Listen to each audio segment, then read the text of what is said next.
नियतिकृतनियमरहितां लादैकमयी राधिकमयिमनन्यपरतन्त्रां नवरसरुचिरां निर्मितिमादधती निर्मितिमादधती भारती भारती कवेर्जयती। कवेर्जयति। काव्यप्रकाशस्य पाठक्रमेऽस्मिन् अद्य अयं चतुर्थः पाठः अस्माभिः प्रारभ्यते। एतावता मङ्गलपद्यस्य व्याख्यानं समजायत, ततश्च साक्षात् एतस्य ग्रन्थस्य अनुबन्धविशेषस्य प्रयोजनस्य अभिधानं कर्तुं पण्डितराजः मम्मटाचार्यः तत्र प्रारभते। तत्र एतत् सामान्येन कारिकायाम् उक्तं काव्यस्य षट् प्रयोजनानि सम्भवन्ति। यशः, अर्थप्राप्तिः, अमङ्गलनाशः, सद्यः परनिर्वृत्तिः अर्थात् झटिति परमानन्दः, व्यवहारस्य ज्ञानं, कान्तावत् उपदेशश्च एवमाहत्य षट् प्रयोजनानि काव्यस्य सम्भवन्ति। अस्तु, एतदिदानीम् इतोप्येकमत्र अवश्यं विचारणीयमिदमस्ति। किमिदं काव्यमस्ति वा, यस्य ग्रन्थस्य इदानीम् अध्ययनं कर्तुं वयं सन्नद्धाः? सः ग्रन्थः काव्यं वा? अयं प्रश्नः भवद्भ्यः। इदं काव्यं वा? काव्यप्रकाशः काव्यं वा? काव्यशास्त्रं वा? शास्त्रीयः ग्रन्थः शास्त्रम्। शास्त्रीयः ग्रन्थः, अलङ्कारशास्त्रस्य ग्रन्थः, न तु काव्यम्। अर्थात् काव्यस्य परिचायकं ग्रन्थमिदमस्ति। अस्तु, हम्म, आम्। तर्हि अत्र प्रयोजनानि कस्य उच्यन्ते? काव्यस्य। ग्रन्थः काव्यं तु नास्ति, काव्यस्य परामर्शको ग्रन्थः अस्ति, परन्तु हम्म, काव्यं तु नास्ति। तर्हि हम्म, यदि काव्यं नास्ति काव्यप्रकाशः चेत् किमर्थं काव्यस्य प्रयोजनानि उच्यन्ते काव्यप्रकाशस्य अनुबन्धतया? अयं प्रश्नो भवति न वा? हाँ। तर्हि तत्र इदं जानीयुः, अङ्गी कश्चित् भवति, तस्य अङ्गं किमपि भवति। अस्तु, हम्म, तर्हि हाँ। अङ्गिनः यत् प्रयोजनं भवति खलु, तदेव प्रयोजनम् अङ्गस्यापि पश्यामि। सिद्ध्यति, अङ्गस्यापि भवति। यथा मीमांसायां वयं पश्यामः, दर्शपौर्णमासादयः मुख्याः यागाः सन्ति। अस्तु, तत्र प्रयाजादि अङ्गभूताः यागाः भवन्ति दर्शपूर्णमासादिषु यागेषु। अस्तु, तर्हि प्रमुखयागेषु इमे अङ्गभूताः, प्रयाजाद्यङ्गभूताः यागाः भवन्ति। इदानीं प्रश्नो भवति, स्वर्गस्तु दर्शपौर्णमासादेः मुख्ययागस्य प्रयोजनं खलु, न तु प्रयाजादि अङ्गजातस्य यागस्य। ठीक है? तर्हि यदा कश्चित् पृच्छते वैदिको जनः, अयि भोः किमर्थं प्रयाजादि अङ्गयागं करोति भवान्? तर्हि तस्य प्रयोजनं किम्? स्वर्गम् उद्दिश्य अहम् एतद् यागं करोमि इति सः समाधत्ते। अयि भोः, अस्य करणेन साक्षात् स्वर्गलाभो भवति वा प्रयाजादि अङ्गजातयागेन?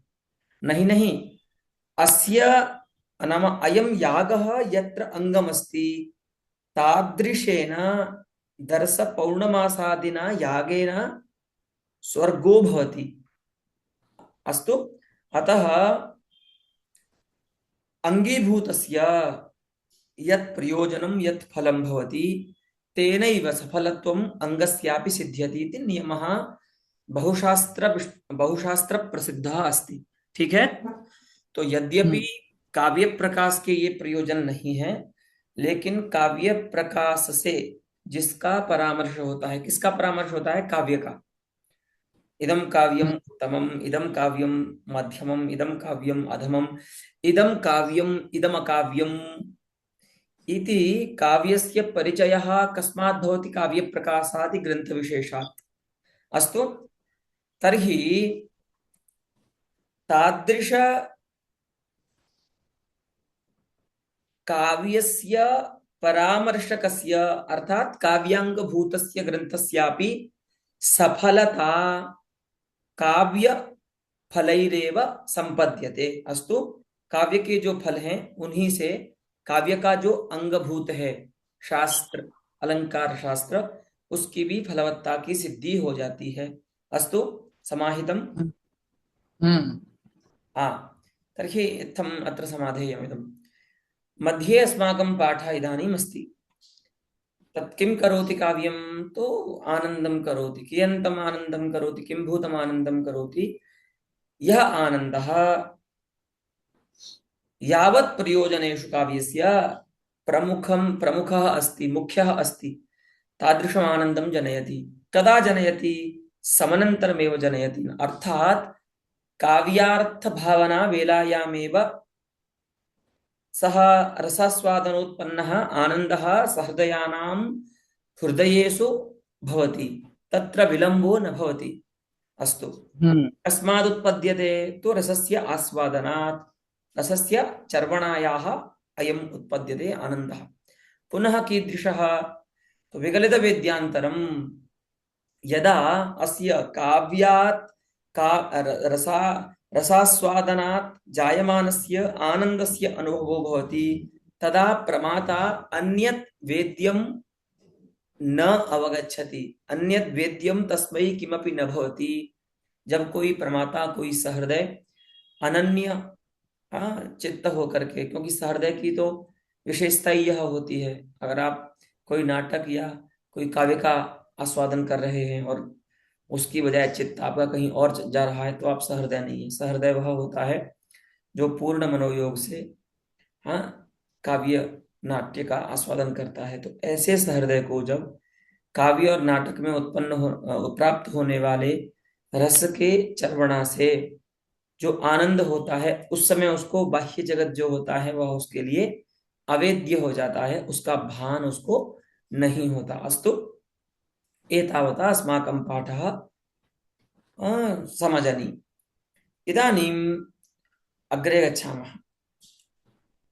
प्रभु संमित शब्द प्रधान वेदादिशास्त्रेभ्यः सुहृत् संमितार्थ तात्पर्यवत् पुराणादितिहासेभ्यश्च शब्दार्थयोर्गुणभावेन रसांगभूत व्यापार प्रवणतया विलक्षणं यत् काव्यम्। यदा वयं किमपि तत्त्वं विलक्षणं कथयामः, तदा कस्मात् इदं विलक्षणम् इति अस्माकं जिज्ञासा भवति। हम जब किसी को कहते हैं ना कि ये तो बड़ा विलक्षण है, तो जो वैलक्षण्य है ना वो सापेक्ष होता है ना। अगर कोई आप हम कहें कि भैया ये इनमें इनमें से ये बालक विलक्षण है, तो क्यों विलक्षण है? कि अन्ये सर्वेपि छात्राः तिलकं धृत्वा अत्र तिष्ठन्ति, अस्य ललाटे तिलकम नास्ति। अगर कोई ऐसा हो तो क्या हुआ? जो तिलकधारी हैं उनकी अपेक्षा से ये विलक्षण है, तो वैलक्षण्य जो होता है वो सापेक्ष होता है। तो अगर काव्य विलक्षण है तो उसके समक्ष कोई चाहिए ना जिससे वो विलक्षण कहा जा सके, क्योंकि वैलक्षण्य तो सापेक्ष होता है। अस्तु, अतः वैलक्षण्यम सापेक्षम भवति। तो बता रहे हैं, देखिए, सबसे पहले तो वेदादि जो शब्द प्रधान शास्त्र हैं उनसे विलक्षण है काव्य। अस्तु, शास्त्रम नाम आदौ उक्तम मया विहिते कर्मणि प्रवृत्तिकारी, अविहिते अभिहितात् कर्मणः निवृत्तिकारी यद्वचः तच्छास्त्रम खलु। वही शास्त्र है जो विहित कर्म में प्रवृत्ति कराए आपकी और निषिद्ध कर्म से जो निवृत्ति कराए। तो ऐसे शास्त्र तो वेदादि भी हैं, पुराणादि भी हो सकते हैं, क्योंकि सभी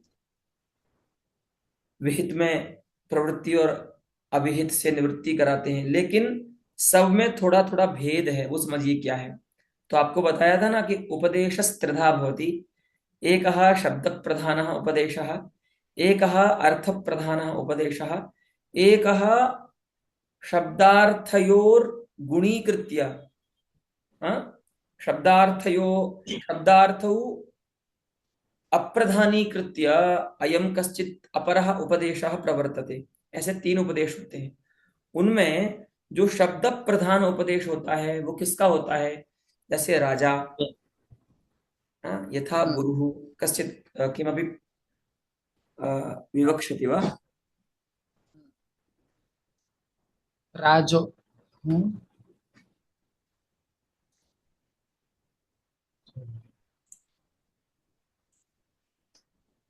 किमपि विवक्षन्ति वा भवन्तः, अथवा अग्रे चलामः? अग्रे अग्रे गच्छामः। अस्तु, तर्हि इदानीं पश्यन्तु। प्रथमः विधिः कः अस्ति उपदेशस्य? तो यथा राजा शब्दप्रधानम् उपदेशं प्रजाभ्यः ददाति, तथैव शास्त्रेषु वेदः तथा अस्ति। तो आपने देखा होगा वेद वचन जो होते हैं वो बड़े कठिन होते हैं, है ना? इसीलिए अधिकतर लोग कलयुग में वेद वचनों का पालन करने में शिथिल दिखाई पड़ते हैं, है ना? आहारः संध्यामुपासीत, इदं वैदिकं वाक्यं ब्राह्मणेभ्यः अस्ति, यत् ब्राह्मणः त्रिकाल संध्यां विदधीत। परंतु वयं जानीमः ब्राह्मणाः कियन्तो ब्राह्मणाः त्रिकालं संध्याम् उपासते। हाँ, तो एवं वैदिकं यद् वाक्यं भवति तत् शब्दशः अनुकरणीयं भवति, शब्दशः पालनीयं भवति। अतः वेद शास्त्रं कथम् उपदिशति? राजावत् उपदिशति। यथा राजा उपदिशति, गुरुः उपदिशति, तथा शब्द प्रधानम् उपदिशति वेदादिशास्त्रम्। अतः तादृशात् वेदशास्त्रात् इदं काव्यं विलक्षणम् अस्ति, क्योंकि यहाँ पर जो उपदेश होता है वह शब्द प्रधान नहीं होता। अस्तु, इदं वैलक्षण्यं। पुनः द्वितीयः उपदेशः कः भवति? यत्र सुहृत् स्वमित्रम् उपदिशति तत्र किं भवति? तत्र शब्दे प्राधान्यं न भवति, परन्तु अर्थे प्राधान्यं भवति। अतः मित्रवाक्यं यद् भवति तत् अर्थ तात्पर्यवत् भवति। मित्रवाक्यों का जो तात्पर्य होता है वह अर्थ में होता है। वैसे ही क्या है, एक उपदेशक शास्त्र होते हैं पुराण, जैसे श्रीमद् भागवत है, जैसे मार्कंडेय पुराण है, ठीक है? तो इन सभी पुराणों में, इतिहास शास्त्रों में, इतिहास ग्रंथ भी हैं कुछ, इन सभी में क्या होता है, वेद के समान शब्द प्रधान उपदेश तो नहीं होता, लेकिन अर्थ की प्रधानता होती है ना? उपदेश ये भी करते हैं, रामादिवत वर्तितव्यम न रावणादिवत, लेकिन ये साक्षात उपदेश करते हैं, वहां पर अर्थ की प्रधानता होती है, ठीक है? तो पुराणादि जो उपदेश करते हैं वो किसके समान करते हैं? मित्र के समान। यथा मित्र मित्र वाक्यस्य तात्पर्यम् अर्थे भवति, तथैव पुराणादितिहासादि उपदेशकशास्त्राणाम् तात्पर्यम् अर्थे भवति। अस्तु, हम्म, अतः तादृशेभ्यः अपि पुराणादितिहासेभ्यश्च अर्थतात्पर्यवद्भ्यः शास्त्रेभ्यः काव्यं विलक्षणमस्ति। अरे भैया, न इसका शब्द में तात्पर्य है, न इसका अर्थ में तात्पर्य है, तो शब्द और अर्थ से भिन्न पदार्थ क्या आ गया? यत्र काव्यम तात्पर्यम धत्ते, हाँ, यत्र काव्यस्य तात्पर्यम निहितं भवति, तादृशं विलक्षणं किमस्ति तत्त्वं काव्यस्य समीपे? तो कहते हैं शब्दार्थयोर गुणभावेन काव्ये किं भवति?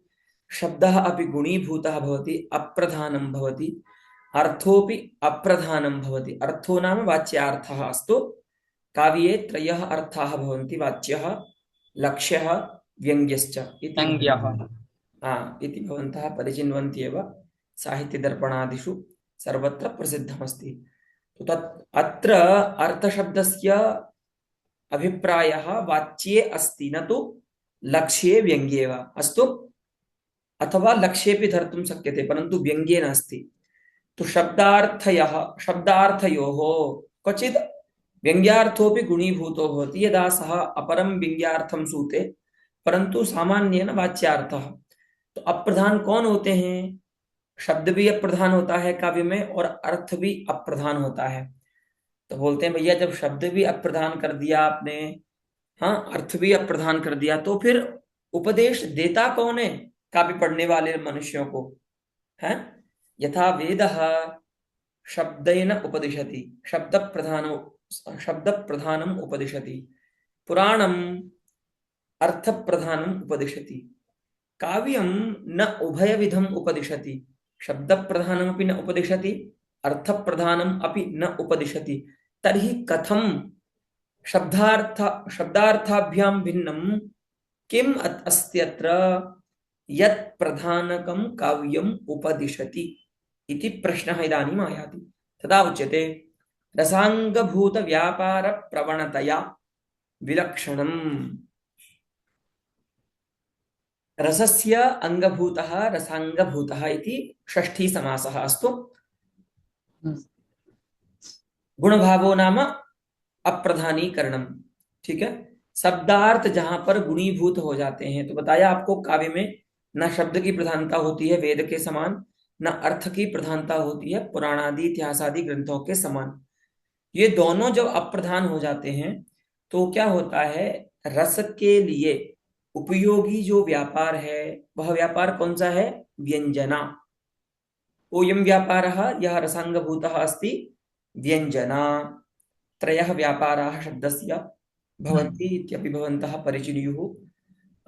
अविधा लक्षणा व्यंजना च। हाँ, तर्हि व्यंजना व्यापारः रसांगभूतः व्यापारः उच्यते। तत्प्रवणतया तत्परायणतया इदं काव्यं भवति। अर्थात काव्यं व्यंजना व्यापार परायणं भवति। तत्परतया अर्थात व्यंजना व्यापार के माध्यम से काव्य क्या करता है? उपदेश करता है। तो न शब्द से उपदेश करता है, न अर्थ से उपदेश करता है, व्यंजना से उपदेश होता है काव्य में।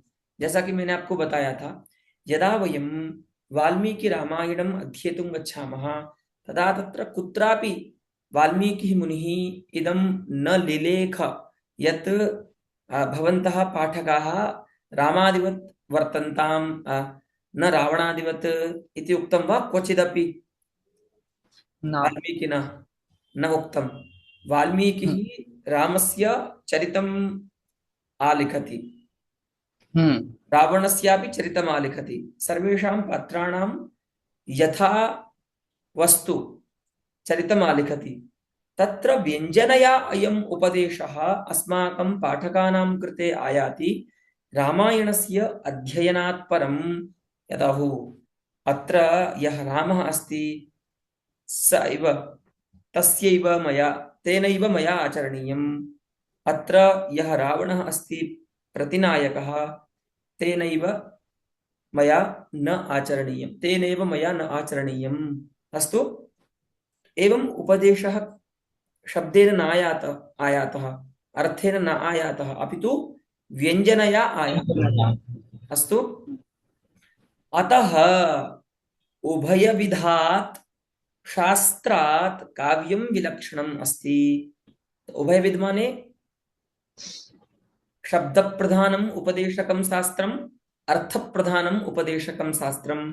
ताभ्यां शब्दार्थो प्रधान उपदेशक शास्त्राभ्यां काव्यं विलक्षणम् अस्ति। तादृशं यत् काव्यम् अस्ति तत् कीदृशम् अस्ति? तो लोकोत्तर वर्णना निपुण कवि कर्म इदं काव्यस्य विशेषणम् अस्ति, अथवा स्वरूपमपि वक्तुं शक्यते। आचार्य मम्मटः इदं प्रथमतया अत्रैव काव्यं परिभाषते। काव्य की पहली परिभाषा अगर आपसे कोई पूछे ना, आचार्य मम्मट की काव्य की परिभाषा क्या है, तो यही बोलनी चाहिए। हम्म। लोग प्रायः बोल देते हैं तरदोषौ शब्दार्थौ सगुणावनलंकृति पुनः क्वापि। लेकिन इस परिभाषा में तो बहुत सारे दोष बताए हैं, है ना। जो इनके बाद के आचार्य हैं ना, उन्होंने कई दोष बताए हैं कि इसमें हम्म। जो जिन धर्मों का काव्य के स्वरूप के रूप में ग्रहण किया गया है, ते धर्माः काव्यस्य स्वरूपम न अविदधति प्रत्युत काव्यस्य उत्कर्षं जनयन्ति। अतः तददोषौ शब्दार्थौ इत्यादि लक्षणमस्ति तत्तु न स्वरूपम् अभिधत्ते काव्यस्य। तर्हि यदि कश्चित् विद्वान् पृच्छति, हाँ, साहित्यशास्त्रस्य यदाचार्य मम्मटस्य निष्कृष्टं काव्यलक्षणं किमिति, तदा इदमेव वक्तव्यं, लोकोत्तरवर्णना निपुणकविकर्मत्वम्। कर्म काव्यम। कविकर्मत्वम् अस्तु लक्षणं नाम असाधारणधर्मवचनम्। धर्मः। हाँ, लक्षणं नाम असाधारणधर्मवचनम्। अतः असाधारणधर्मः लक्षणं कदा भवति? यदा लक्षणवाक्ये प्रयुक्तं पदम् अस्माभिः भावप्रत्ययेन सह उच्यते। जैसे अभी यहाँ पर काव्य का विशेषण क्या है? लोकोत्तर वर्णना निपुण कविकर्म काव्यम। तो अब ये लक्षण नहीं है। अगर हम आपसे पूछेंगे अत्र लक्षणम किम, तो आप बोल दोगे कि लोकोत्तर वर्णना निपुण कविकर्म। इदम लक्षणम नास्ति, इदम तु लक्ष्यम अस्ति। लक्षणम अस्ति लोकोत्तर वर्णना निपुण कविकर्मत्वम, तदा एव धर्मम ब्रूते भावप्रत्ययेन युक्तं पदम। तद विना तो लक्ष्यमेव निर्दिशति। बताया था ना, सुंदरः कः? रामः। सौंदर्यं तत्र विशेषः, धर्मः। अस्तु, तथैव अत्रापि लोकोत्तर वर्णना निपुण कवि कर्म तो काव्यमस्ति। तत्र काव्ये अस्ति लोकोत्तर वर्णना निपुण कवि कर्मत्वम्। अतः लक्षणं नाम तत्। अस्तु, इदानीं लोकोत्तर वर्णना नाम का? यदा कश्चित् सामान्यः जनः आगत्य कथयति, अयि भो पश्यतु, राजा दुष्यन्तः एनं धावन्तं मृगम् अनुसरति। अभिज्ञानशाकुन्तलं पठितवन्तो वा भवन्तः? न यथा भवान् पठितवन्तः। न न। भवान् पठितवान्। अस्तु, तत्र किमस्ति? प्रथमं चित्रमस्ति यत्र मृगानुसारी दुष्यन्तः कालिदासेन उक्तः अस्ति, अभिहिता अस्ति। एकः मृगः वेगेन धावति। अस्तु, तम् अनुसरन् दुष्यन्तः चापं तत्रैव प्रेरयन् मृगे तमनुसरति इति चित्रितमस्ति कालिदासेन। इदानीं पश्यन्तु, धावतो मृगस्य पुनश्च तथैव राज्ञः वर्णनं कालिदासेन यथा कृतं तद् लोकोत्तरमस्ति।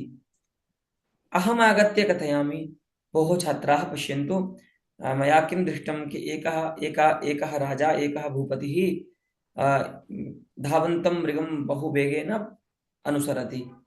इदमस्ति लौकिकं वर्णनं।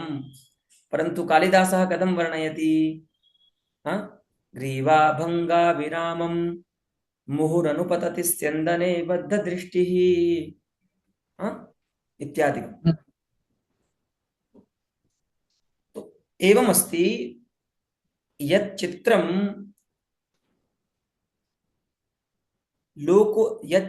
लोकोत्तरम् आनन्दं प्रमातरि जनयेत्, तदेव तस्य चित्रस्य लोकोत्तर वर्णनम, है ना? तो यही बात है। इसी घटना को सामान्य रूप से हम आपको बताएं कि देखो, कोई राजा है जो मृग का पीछा कर रहा है धनुष बाण लेकर के, और इसी बात को कालिदास बता रहे हैं कि एक मृग है जो भाग रहा है, पीछे अपनी गर्दन को करके देखता है, पश्चार्धे न प्रविष्ट सरपतनवयाद भूयसा पूर्वकायम दर्भैरर्धावलीढै श्रम विवृत मुख भ्रंशि किरणवर्त्मा पश्योदग्रप्लुतत्वात् वियति बहुधरम स्तोकमुर्व्याम प्रयाति। इतना बढ़िया पद्य बोलते हैं कालिदास। तो यह है लोकोत्तर वर्णना, यह है काव्य।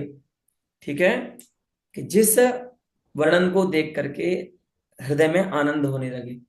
अभी एक आप कहानी पढ़ते हैं, महात्मा गांधी की आत्मकथा मेरे सत्य के प्रयोग, सामान्य पढ़ लिया आपने किताब, फिर आप उसको अगर उस पर कोई फिल्म बना दे, कोई मूवी बना दे, फिर आप उसको देखते हैं, तो उस पुस्तक की अपेक्षा आपको वो जो चलचित्र है वो अधिक अच्छा लगता है, क्योंकि उसमें कुछ क्रिएटिविटी है, कुछ रचनात्मकता भी लगाई है डायरेक्टर ने अपनी तरफ से। यथा एकम् इतोपि उदाहरणमस्ति, हैरी पॉटर इत्येकं प्रसिद्धं पुस्तकमस्ति आङ्ग्लसाहित्यस्य। हाँ, तत् पुस्तकं वयं यदा पठामः तदा कदाचित् गुर्जर भाषायाम् उच्यते खलु कंटाड़ आ जाता है, क्या बोलते हो आप लोग? मतलब बोर हो जाते हैं। हाँ कंटाड़ो आवे छे। हाँ, कंटाड़ो आवे छे।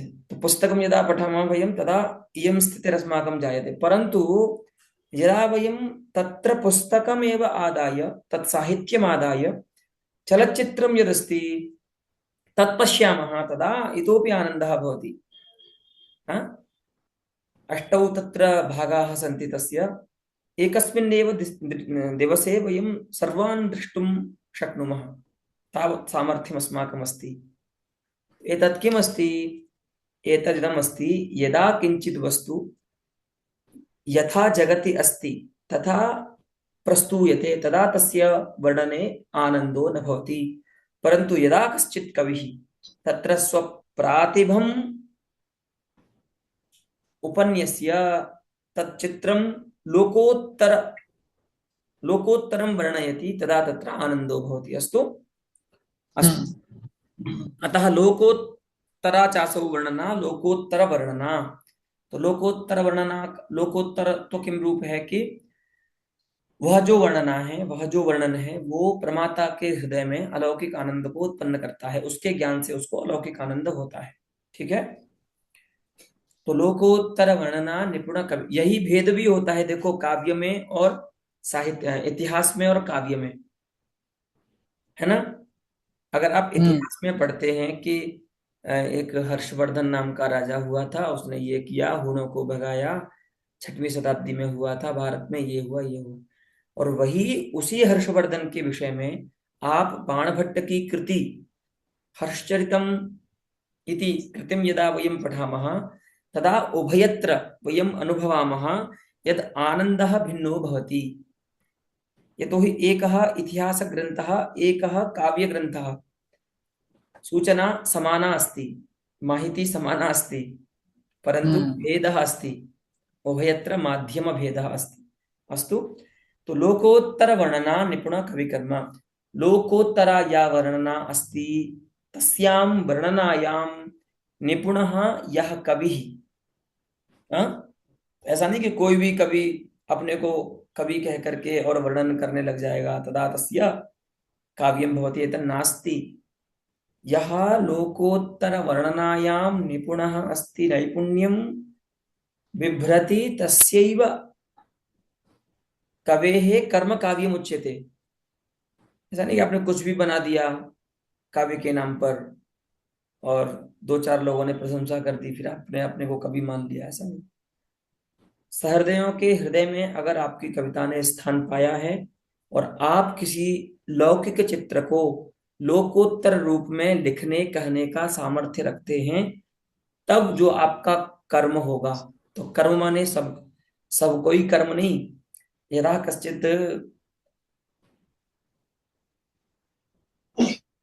अथवस्तु लोकोत्तर वर्णना रूपम यत् कवि कर्म इत्थम वयम तत्र अन्वयम कुर्मः, अन्यथा किम भवति, अर्थ क्या हो जाएगा कि लोकोत्तर वर्णना में निपुण जो कवि है, क्या उसके सारे कर्म काव्य हो जाएंगे क्या?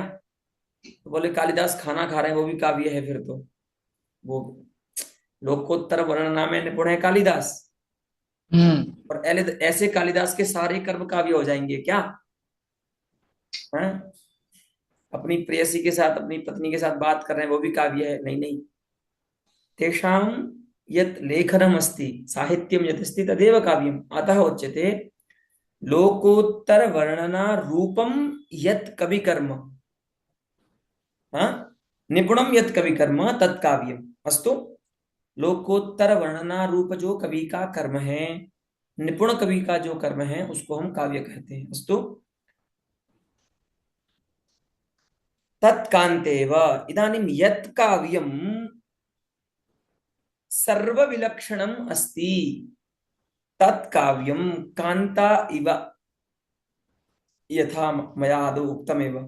तो कांता कथम नायकम उपदिशति, हाँ, स्व हम्म।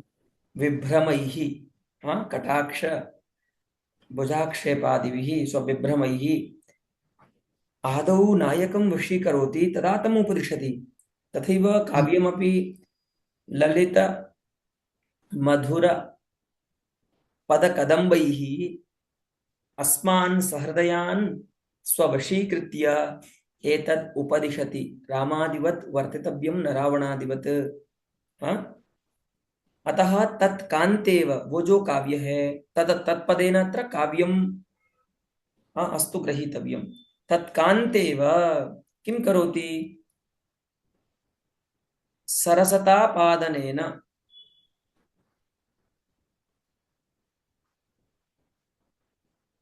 सरसतापादनेन अभिमुखीकृत्य आदौ सरसताम् आपादयति। अस्तु, सारस्यम् आपादयति, येन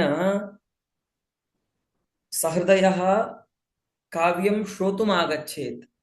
अरे भाई, आप सीधा ही जाकर के किसी को बोलने लगेंगे, ये कर ले, ये कर ले, अच्छे काम कर, बुरे काम मत कर, तो कौन मानेगा आपकी बात को?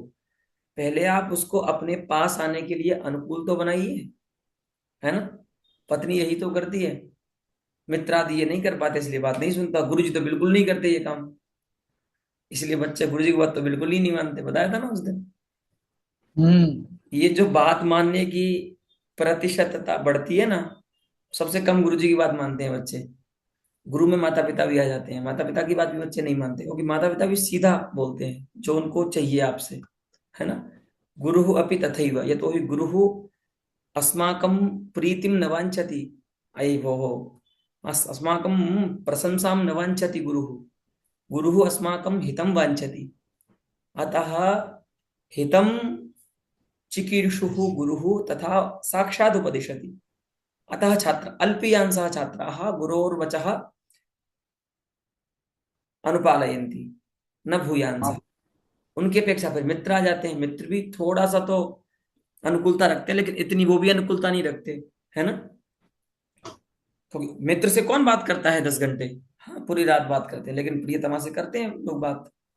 तत्र पुनरुक्तिर न प्रतीयते। हाँ, तो जब जिस तरह से सरसता का आपादन प्रियतमा करती है, और उस सरसतापादन के द्वारा सामुख्य जब बना लेती है, अभिमुख जब कर लेती है उसको, तो अभिमुखी कृत्य क्या उपदेश करती है कि जो भी उसको इष्ट होता है। ऐसे ही काव्य क्या करता है? पहले सरसता का आपादन करता है, सरसताम आपादयति। यदा आपन्न सारस्यो भवति सहृदयः, जब सहृदय उस सरसता का अनुभव करने लगता है और काव्य के अभिभूत हो जाता है, काव्य में रम जाता है, तब व्यंजनावृत्ति से काव्य उसको उपदेश करता है। रामादिवत वर्तितव्यम, यथा रामः ववृते, यथा रामः, हाँ, आचरणं चकार तथा त्वया आचरणीयम, न रावणादिवत।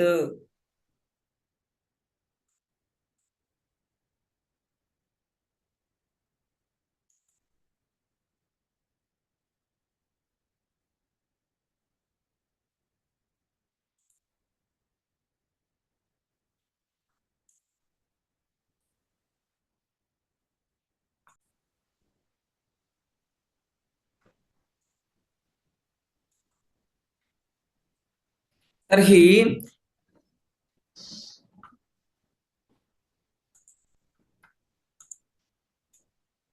रावणादिवत् त्वया न आचरणीयम् इति काव्यं व्यञ्जनाख्यया वृत्त्या अस्मान् उपदिशति। अस्तु, तदेव अत्र अस्ति।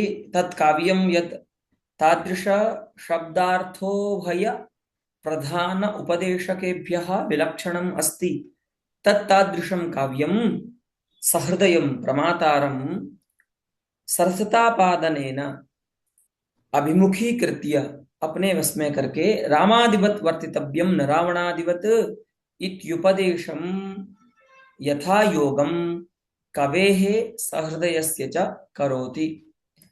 हाँ, काव्यम यथा योगम, यत् प्रयोजनम यस्मै उपयुज्यते, यस्मै उपयुक्तं तस्मै तादृशं प्रयोजनं काव्यं करोति। ठीक है कि का वस्तुतः कानिचन प्रयोजनानि केवलं कवेः भवितुमर्हन्ति, यथा अर्थकरणम्। इदानीं सहृदयस्य कृते तु काव्यं श्रोतुं क्वचित् धनं न दीयते खलु। क्वचित् तादृशं स्थानमस्ति वा यत्र कवितां श्रोतुं धनं दीयते, अथवा नाटकं द्रष्टुं धनं दीयते? तथा नास्ति। तो अर्थकरणम् इति यत् प्रयोजनमस्ति तत् केवलं कवेः अस्ति। अस्तु, पुनः यशः इत्यपि प्रायः कवेः एव प्रयोजनम्। यशः, अर्थकरणम्, अमङ्गलनाशः उभयोः, व्यवहार ज्ञानं सहृदयस्य कवेश्च किं भवति, पुनः आनन्दावाप्तिरपि कवेः सहृदयस्य उभयोः।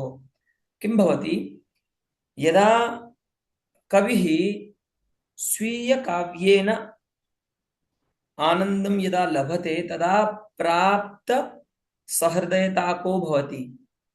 अर्थात तदानीं सः सहृदयः भवति यदा स्वीयाम् अपि कवितां सः पठति। इसलिए कवि को भी आनंद और सहृदय को भी आनंद हो सकता है। एवं आहत्य चत्वारि प्रयोजनानि उभयोः भवितुमर्हन्ति। प्रयोजनद्वयं यशः पुनः अर्थकरणम् अर्थलाभः, एतद्द्वे प्रयोजने केवलं कवेः भवितुमर्हतः। अस्तु, अतः करोति, काव्यं करोति। किं करोति तो यशः करोति, धनं करोति, अमङ्गलस्य नाशं अनर्थ निवारणं करोति, आनन्दं करोति। एतत् सर्वं कर्म पदानि यानि सन्ति तानि यत्र अस्मिन् वाक्ये कर्मतया तेषां प्रयोगः अस्ति। पुनः क्रिधात्वर्थव्यापारे तेषाम् अन्वयः कर्मतया भवति। अस्तु, अतः इति अव्ययस्य अत्र प्रयोगः अतः इत्यस्मिन् अर्थे अस्ति, क्योंकि काव्य इतने प्रयोजनों को करता है, उससे यश मिलता है, उससे व्यवहार का ज्ञान होता है, उससे धन का लाभ होता है और कितने सारे प्रयोजन होते हैं। तो क्यों ना ऐसे काव्य में हमको यत्न करना चाहिए। तो यत्न नाम येषां प्रातिभम् अस्ति ते तादृशं काव्यं कुर्युः, ये च आस्वादयितारः सन्ति ते तादृशं काव्यम् आस्वादयन्तु, है ना। सहृदयाः कवयश्च तत्र यतन्ताम्। अस्तु, एवमस्य प्रयोजनम् उक्त्वा कारणम् आह। इदानीं प्रयोजनं ज्ञातं, काव्येन किं भवति, अथवा काव्याङ्गभूतेन ग्रन्थेन किं सेत्स्यति।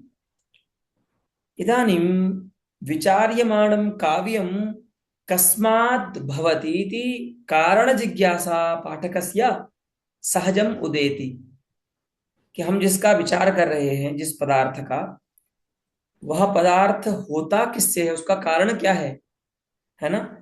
वस्तुतः यह अविधेयं किमस्ति, काव्यमस्ति। मया आदौ उक्तं खलु, इदं शास्त्रं काव्याविधायकम् अस्ति। अयं ग्रन्थः काव्यमभिधत्ते, अतः अस्य ग्रन्थस्य अविधेयं किमस्ति, काव्यं। तस्य अविधेयभूतस्य काव्यस्य प्रयोजनान्यस्माभिर्ज्ञातान्येव। इदानीं तस्य अविधेयस्य किं कारणम् इति कारणजिज्ञासायाम् अत्र आचार्यः कारणं ब्रूते। काव्यस्य पश्यामः। शक्तिर्निपुणतालोक शास्त्रकाव्याद्यवेक्षणात् काव्यज्ञशिक्षयाभ्यास इति हेतुस्तदुद्भवे। तदुद्भवे इति हेतुः अस्ति। तस्य काव्यस्य उद्भवे, काव्यस्य निर्माणे अयम हेतुः अस्ति। अब जब अयम हेतुः बोल रहे हैं तो क्या लग रहा है, एक ही कारण है, ऐसा ही तो लग रहा है। अन्यथा हेतुः हेतु हेतवः, यदि द्वौ हेतु स्तः तर्हि हेतु, अथवा अनेके हेतवश्चेत् हेतवः। एकवचनस्य प्रयोगेन किं ज्ञायते यत् काव्यस्य हेतुः एकः अस्ति, काव्यस्य कारणम् एकम् अस्ति, एव। काव्यनिर्माणे एकः पदार्थः कारणं भवति। परन्तु अत्र अनेके पदार्थाः उच्यन्ते। पश्यन्तु, शक्तिः। सबसे पहले तो अगर आप कवि बनना चाहते हो तो आप में शक्ति होनी चाहिए। अब शक्ति का मतलब यहाँ पर बल नहीं है लड़ने वाला। हाँ, कि गुरुजी मुझ में तो 50 किलो उठाने का सामर्थ्य है। हाँ, मैं तो जब जिम करने जाता हूँ तो डेड लिफ्ट करता हूँ, हाँ, 1.5 कुंटल की। हाँ, तो तावत् सामर्थ्यम अत्र शक्ति पदवाच्यम नास्ति भोः। नास्ति। अस्तु, हाँ। शक्तिर्नाम अस्माकं संस्कारः कश्चित् जन्मान्तरीयः अदृष्टजन्यः। अस्तु, हाँ। यः संस्कार विशेषः अत्र शक्तिपदेन निरुच्यते। अस्तु, तो आदौ एक प्रथमं किमस्ति कारणं काव्यस्य, शक्तिः। शक्ति होवी જોઈએ, है ना। હવે બીજો કારણ શું છે, નિપુણતા। निपुणता। नैपुण्यं भवेत्। हाँ, शक्तिर्निपुणता लोक। इदानीम् इयं निपुणता कथमायाति। शक्तिस्तु संस्कारविशेषः, तत्र अस्माकं सामर्थ्यं नास्ति शक्तिमानेतुं। तत्र पारवश्यमस्ति, परन्तु निपुणता अस्माभिः आपाद्यते, अस्माभिरानीयते। तो सा निपुणता कथमायाति, निपुणता के भी कारण बता दिए। लोकशास्त्राद्यवेक्षणात्, लोकश्च शास्त्रञ्च काव्यादिश्च इति लोकशास्त्रकाव्यादयः। तेषाम् आदौ द्वन्द्वसमासः कर्तव्यः, ततश्च षष्ठी समासः। अस्तु, लोकशास्त्रकाव्यादीनाम् अवेक्षणात्, क्षणात्। अवेक्षणं नाम व्यामर्शः, परामर्शः, तेषां सम्यक ज्ञानात्, तेषां परामर्शात्। अब आपको निपुणता कब आएगी, देखो कवि बनना कितना कठिन होता है। आजकल तो तुरंत लोग कवि बन जाते हैं, फेसबुक पे, इंस्टाग्राम पे, और कहाँ कहाँ लिखने लग जाते हैं। हाँ? ममटाचार्य से दृष्टौ कवि कर्म अतीव कठिनमस्ति, दुष्करमिदं कर्म। हाँ, कथम, पश्यन्तु क्या क्या पढ़ना पड़ेगा आपको। लोक, पहले तो आपको लोक का ज्ञान होना चाहिए, और लोक में भी ऐसा नहीं केवल अहमदाबाद का ज्ञान हो, केवल गुजरात के ज्ञान से काम चल जाए तो ही नहीं चलेगा। तो बोले केवल भारत के ज्ञान से काम चल जाएगा गुरुजी, नहीं चलेगा। पृथ्वी के ज्ञान से काम चल जाएगा क्या पूरी, नहीं।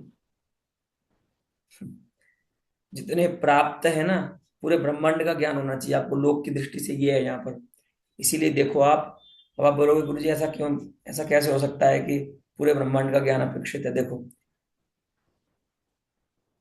रघुवंश महाकाव्य के 13वें सर्ग में यदा भगवान जगत जननीं सीतां लंकातः अयोध्याम् आनयन, वायुमार्गेण आनयन, पुष्पकेन आगच्छति खलु भगवान सीताम् आदाय, तदा सीतां प्रति वक्ति, अस्तु अस्माकं विमानम् अस्याः कक्षायाः उपरि गन्तुं न शक्नोति। किमर्थम्, तन्नाम तत्र कालिदासः गुरुत्वाकर्षणं बलं यदस्ति खलु, ग्रेविटी पावर्स, तस्य निर्देशं करोति। इदानीं वदतु, कालिदासः कुत्र फिजिक्स पठितुं गतवान्। यः खलु जानाति यदस्माकं नाम अस्माकम् उपग्रहस्य पृथिव्याः काचित् सीमा अस्ति, काचित् मर्यादा अस्ति, तस्मात् उपरि विमानं गन्तुं न शक्नोति। तो रामः एतदेव सीतां प्रति वक्ति, अस्माकं विमानं अस्याः मर्यादायाः उपरि गन्तुम् उपरि उड्डयितुं न शक्नोति। किमर्थं? यतोहि तत्र एवं तु न उक्तं यत् गुरुत्वाकर्षणम् अस्ति, एतदस्ति एतदस्ति, परन्तु यः निषेधः तत्र कृतः कालिदासेन, तत्र मूलं किमस्ति? इदमेव। हा? तर्हि वयं बहुधा वदामः खलु, अस्माकं संस्कृतशास्त्रेषु विज्ञानमस्ति, एतदस्ति एतदस्ति, परन्तु एतत् सर्वम् अस्माभिः अन्वेष्टव्यमस्ति। केवलं वचनैः न सेत्स्यति कार्यम्। इदानीं पश्यन्तु, कालिदासः कुत्रापि एतत् फिजिक्स्, भौतिकीशास्त्रं पठितुं न गतः। तथैव पश्यन्तु, वेल् इति कश्चन मत्स्यविशेषो भवति खलु सागरे। हम्म। वेल् अतीव बृहत् जीवः, मह्यान् जीवः भवति आकारे। सः किं करोति? एकस्मिन् आयासे, एकस्मिन् प्रयासे मुखं विवृतं करोति। मुख विवरम् उद्घाटयति, जलम् अपि अन्तः करोति। तेन सह बहून् तुच्छजीवान् अपि सः अन्तः उदरे नयति। तदा किं करोति? पश्चात् तस्य नासिकायाम् उपरि एकः रन्ध्रः भवति। तस्मात् रन्ध्रात् स्वीकृतं यत् जलमस्ति जीवैः सह, तत् जलम् उपरि क्षिपति। है न? यदि कदाचित् भवन्तः पश्यन्ति चेत् पश्यन्तु, तत्र यूट्यूब् इत्यादिषु सर्वम् आगच्छति, नेशनल जियोग्राफिक इत्यादिषु। तो कालिदासः साक्षात् तस्य मत्स्यस्य वर्णनम् इत्थं करोति रघुवंश महाकाव्ये। अद्य अद्य गत्वा पश्यन्तु भवन्तः। सीता जी को बताते हैं भगवान राम जी कि देखो, ये जो दिख रहे हैं ना बड़े बड़े मत्स्य, ये क्या करते हैं? अपने मुख से अपने अंदर पानी लेते हैं और अपनी नाक के इनके जो ऊपर छेद है ना नाक के ऊपर, उससे बाहर निकालते हैं। अब इदानीं वदन्तु, कालिदासः कुत्र गतः? जलीय जीवानां विषये पठितुम्। अतः अत्र मम्मटाचार्यः कथयति, लोकस्य सम्यक् ज्ञानं भवेत्। अस्तु, तो लोकस्य अवेक्षणात् द्वन्द्वादौ, द्वन्द्वमध्ये द्वन्द्वान्ते च श्रूयमाणं पदं प्रत्येकम् अभिसम्बध्यते इति एकः नियमः अस्ति खलु। द्वन्द्वसमासस्य अन्ते यत् पदं श्रूयते तस्य प्रत्येकं द्वन्द्वघटकेन सह सम्बन्धो भवति। यथा यथा प्रातिपदिकार्थलिङ्गपरिमाणवचनमात्रे प्रथमा इति सूत्रमस्ति खलु, तत्र मात्रशब्दस्य प्रत्येकं योगः भवति खलु, तथैव अत्र अवेक्षणशब्दस्य प्रत्येकं द्वन्द्वघटकेन योगो भवति। तो लोकस्य अवेक्षणात् कथम् अर्थो भविष्यति? लोकस्य अवेक्षणात् अर्थात लोकस्य ज्ञानात्। पुनः शास्त्रस्य अवेक्षणात्। कोई कहता नहीं साहब हमने लोक को तो बहुत अच्छे से जान लिया गुरुजी, हम तो घूमते ही रहते हैं। अरे भाई, लोक को तो जान लिया, कुछ पढ़े लिखे कि नहीं? गुरुकुल में जाकर के अच्छे से अध्ययन किया कि नहीं? शास्त्र पढ़े कि नहीं? नहीं, बस यही मत पूछिए आप। शास्त्रम पठितुम सौकर्यम विधात्रा न कल्पितम अस्माकं। तो फिर नहीं बन पाओगे कभी, भागो यहां से। हाँ, तो लोकस्य अवेक्षणात्, शास्त्रस्य अवेक्षणात्। इदानीं कश्चित् तावान् अस्ति विरलो जनः यः शास्त्रम् अध्यगात्, पुनः लोकमपि अवेदीत्। हाँ, लोकमपि जानाति, परन्तु काव्यस्य पठनं तेन न कृतम्। हमको गुरुजी शास्त्र भी पूरा आता है, आप कुछ भी पूछिए, लोक का भी हमको पूरा ज्ञान है, तो हम कहेंगे कि तुमने कभी रघुवंश महाकाव्य पढ़ा? नहीं, वो भी नहीं पढ़ा। वाल्मीकि रामायण पढ़ा? नहीं पढ़ा। नैषधि चरितम पढ़ा? नहीं पढ़ा। किमपि महाकाव्यं काव्यं किमपि पठितं वा? नैव नैव, किमपि न पठितम्। अयि भोः, तर्हि नैपुण्यं कथमायाति? तो अस्माकं प्राग्वर्तिनः ये कवयः सम्बभूवुः, तेषां कवीनां काव्यान्यपि पठनीयानि भवन्ति। एतेषां त्रयाणां सम्यक् ज्ञानात् का आयाति? निपुणता आयाति। ठीक है? लोकस्य ज्ञानात्, शास्त्रस्य ज्ञानात्, काव्यस्य ज्ञानात्। अस्तु, तो एतेषाम् अवेक्षणात् निपुणता आयाति, सा निपुणता काव्यमिदान तदा जनयति। ठीक है, तो प्रथमं कारणं शक्तिः, द्वितीयं शक्तिः काव्यस्य कारणं निपुणता। निपुणता। तत्र निपुणतायां कारणं किमस्ति? तो सम्यक् ज्ञानं। कस्य सम्यक् ज्ञानं? लोकस्य, शास्त्रस्य, काव्यस्य। अस्तु,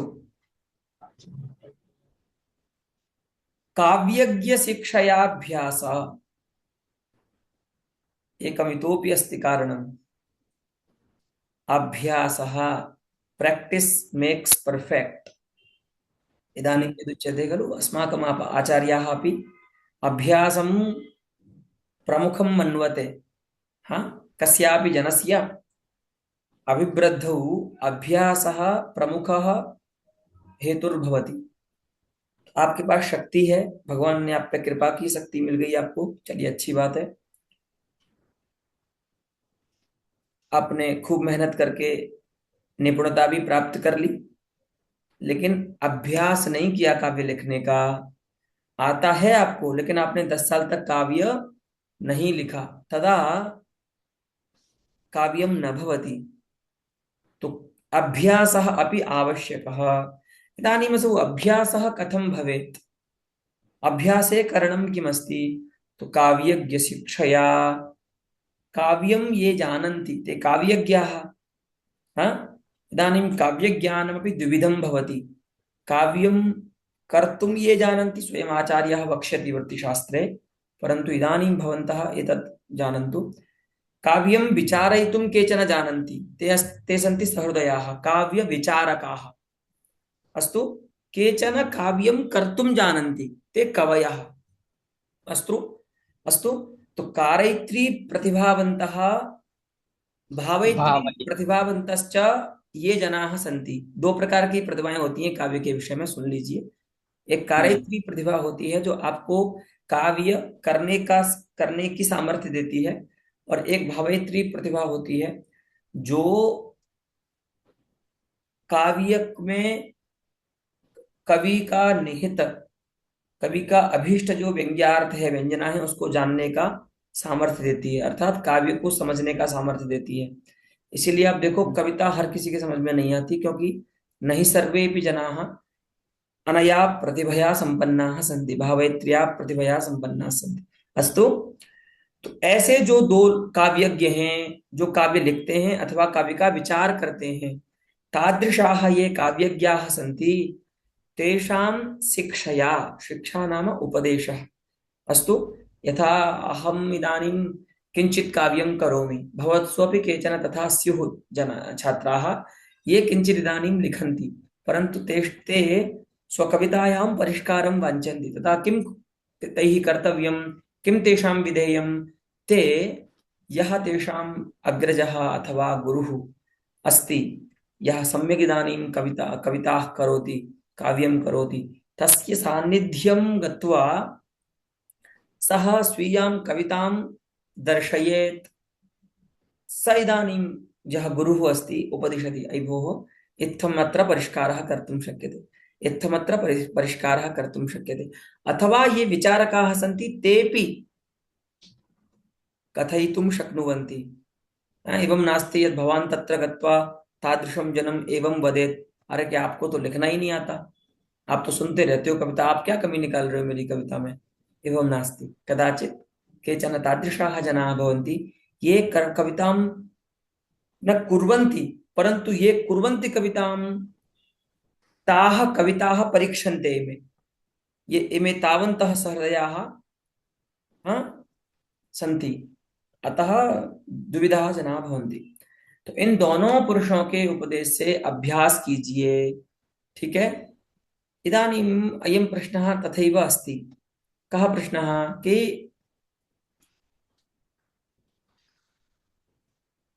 हेतुः, अत्र एकवचने हेतुशब्दस्य प्रयोगः अस्ति। ठीक है, और हेतु यहाँ पर 3 बता दिए काव्य के: शक्ति, निपुणता, अभ्यासश्च। काव्यज्ञानां शिक्षया यः अभ्यासो भवति सः अभ्यासः। इदानीं कथं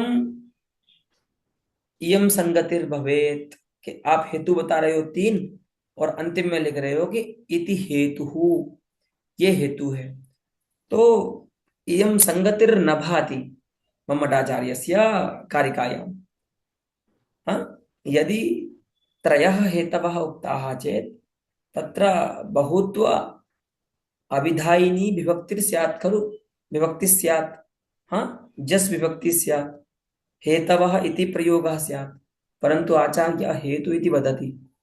तत्र शृण्वन्तु, एकः नियमः अस्ति सामान्येन।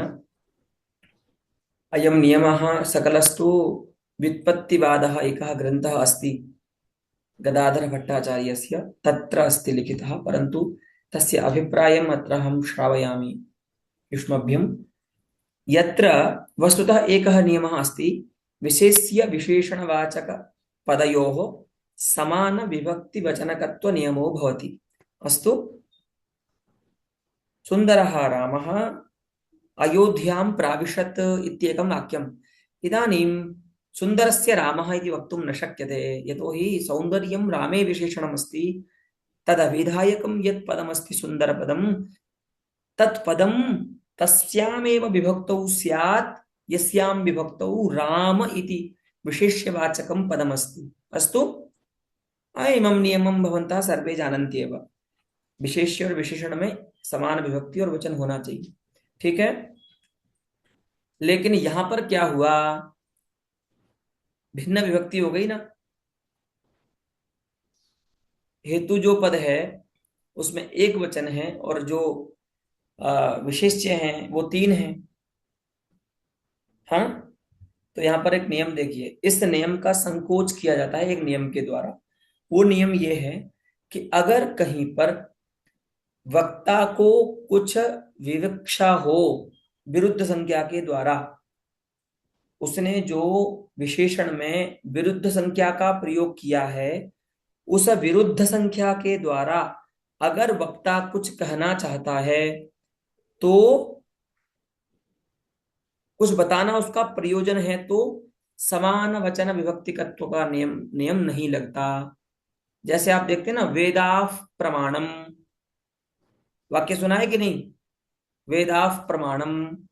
इदानीं वेद शब्दे बहुत्वम् अस्ति, विभक्तिस्तु समाना एव, प्रथमा अस्ति उभयत्र, परन्तु वेदाः इत्यत्र बहुत्वम् अस्ति।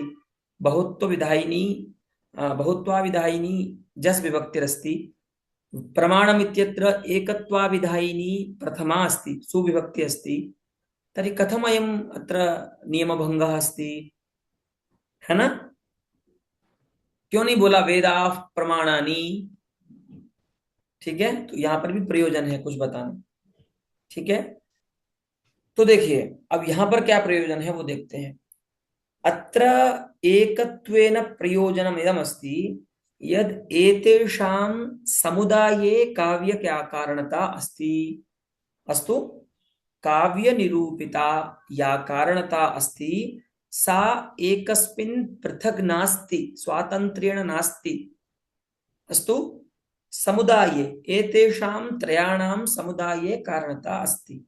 इदानीं पश्यन्तु, कारणता द्विधा भवति।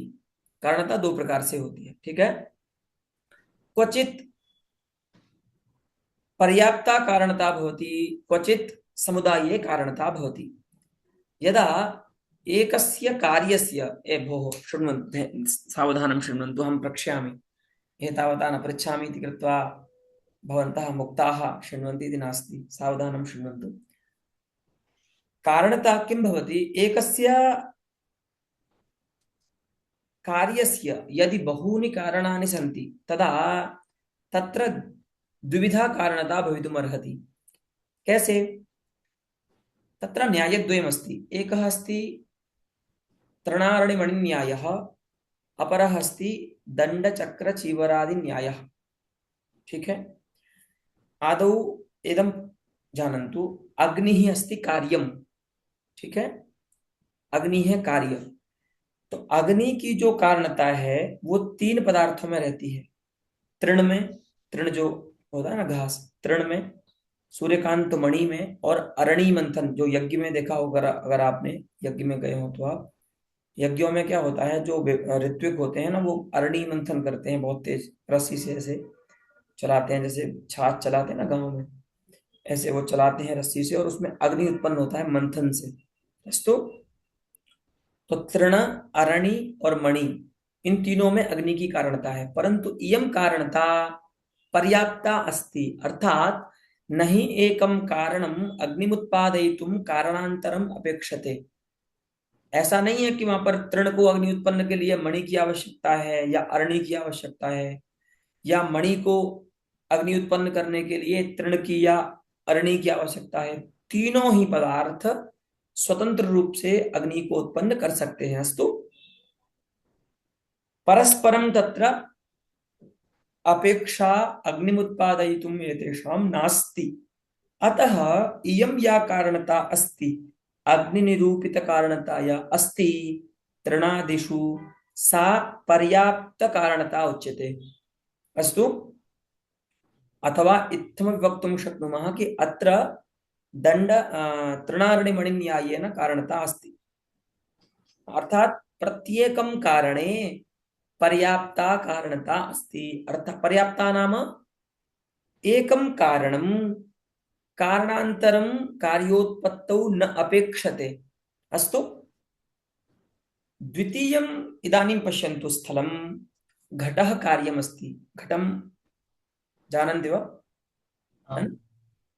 जलानयन करणकं यद्भवति, तो अयं घटः अस्ति कार्यम्।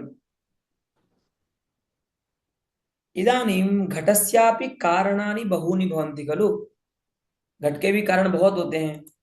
कुंभकार भी स्वयं कारण होता है, मिट्टी भी कारण होती है, वो जो चाक चलाता है ना, पत्थर का जो चाक बोलते हैं उसको, चक्र, वो भी कारण होता है। और वो चक्र भी अपने आप तो चलेगा नहीं, अब तो खैर लाइट से चलने लग गया है। पहले तो उसको डंडे से चलाते थे, हाथ में उसमें लगा करके, है ना। तो दंड भी कारण है, मिट्टी भी कारण है, कुंभकार भी कारण है, चक्र भी कारण है, एवं बहूनि कारणानि तत्र सन्ति। कारणतापि घट निरूपिता कारणतापि सर्वेषु अस्ति। हाँ। परम इयं स्वरूप स्वरूपतः कारणता अस्ति, फलोत्पादकता रूपा कारणता नास्ति। यह जो प्रत्येक में कारणता है ना, वो फल को उत्पन्न नहीं कर सकती। तृण में, अरणि में और मणि में जो कारणता थी ना, वो फलोत्पादकता रूपा थी।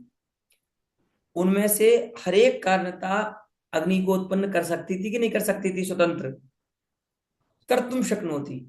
परंतु घट के जो कारण है ना, उनमें जो कारणता है वो केवल स्वरूपतः कारण है। अकेला कोई व्यक्ति वहां पर कारण नहीं बन सकता। बोले ठीक है, दंड ले आए आप, लेकिन ना चाक है आपके पास, ना मिट्टी है, कुम्हार भी आप नहीं हो, तो कैसे बनाओगे घट? हाँ। ठीक है, कुम्हार भी आ गया लेकिन कोई सामग्री नहीं, कैसे बनाओगे घट? सारी सामग्री आ गई लेकिन मिट्टी नहीं है। इसका मतलब क्या है? प्रत्येकम कारणे कारणता अस्ति, परंतु सा फलोत्पादकता रूपा नास्ति, अर्थात फलम उत्पादयितुम समर्था कारणता नास्ति। दंडादिनिष्ठाया कारणता अस्ति, सा फलम उत्पादयितुम न प्रभवति। तदा किमुच्यते? एतेषां समुदाये कारणता अस्ति। अस्तु। फलोत्पादकता रूपा या कारणता अस्ति, सा कुत्र अस्ति? दंड चक्र चीवरादीनां समुदाये, समूहे। तो जब सब मिलते हैं तो जाकर के घटोत्पत्ति हो जाती है। तो ऐसे ही काव्य की कारणता को समुदाय में बताना विवक्षित है आचार्य मम्मट को। ठीक है। न केवलम शक्त्या काव्यम भवति, न केवलम निपुणतया काव्यम भवति, न केवलम अभ्यासेन काव्यम भवति। काव्यम केन भवति? एतत् त्रितय समुदायेन काव्यम भवति। शक्ति निपुणताभ्यास कदम्बेन काव्यम भवति इति। फलोत्पादकता रूपां कारणतां समुदाय निष्ठां विवक्षति आचार्य मम्मटः इति कृत्वा तादृशं विशेष्य विशेषणवाचकयोः समान वचनकत्व नियमः यः अस्ति, तम अत्र नानुसरत् आचार्य मम्मटः। अस्तु, अब याद रखना विवक्षा क्या है, बोलो। विवक्षा का स्वरूप क्या है, बोलो, अभी बोला है मैंने। क्या विवक्षा है आचार्य मम्मट की?